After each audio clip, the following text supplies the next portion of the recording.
Members of the press, ladies and gentlemen, the Commission would like to inform the nation that after the just ended general elections, we received an unprecedented high number of reports of suspected cases of corruption from the general public. This loyalty from members of the public is encouraging, and the Commission would like to commend those that have come forward to report suspected cases of corruption to the Commission. The Commission is therefore appealing to the public to take advantage of the government's commitment in the fight against corruption by reporting suspected cases of corruption to the ACC or any other law enforcement agency, so that together we can have a corruption-free Zambia. Members of the press, ladies and gentlemen, you may wish to know that since the just ended general elections, the Commission received a total of 87 reports of suspected cases of corruption, and of these, 55 relate to high public interest cases, some of which are involving politically exposed persons.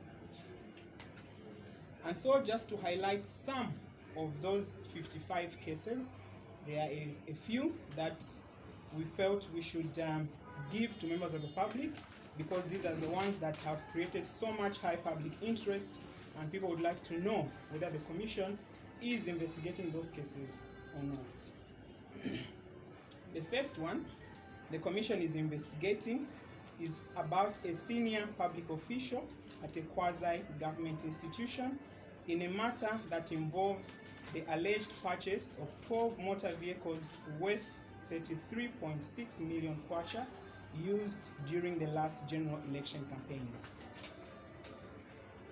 The second one is the Commission is investigating a matter involving an alleged secret and illegal account at the Ministry of Finance, purportedly used to siphon millions of Kwacha.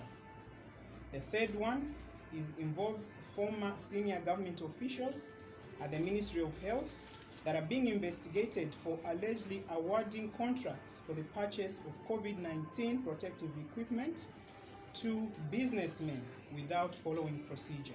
This particular case is different from the honeybee pharmaceutical case. The fourth one, investigations against 2 former senior police officers into illegal trading of mukula, trees that were transported to an unknown destinations, is also being investigated. Investigations against officials at the Ministry of Local Government into alleged illegal awarding of contracts for roadworks worth over 10 million Kwacha to 2 private companies which did not execute the works in Central Province. And the sixth involves alleged illegal purchase of 6 houses in one of Lusaka's low-density areas and owning of property which includes a fleet of motor vehicles suspected to be proceeds of crime by a senior public official. This is also under investigations. The seventh case, that is of public interest, involves a former government official at the Ministry of Foreign Affairs who is being investigated for allegedly acquiring 7 houses and other property reasonably suspected to be proceeds of crime in one of Lusaka's low-density areas.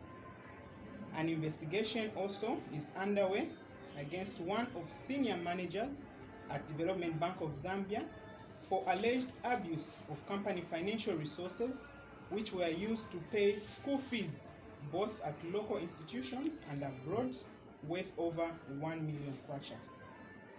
The ninth case involves a former ward councillor of Lusaka who's being investigated for the suspicious purchase of a named bank together with all its assets worth 300 million Kwacha.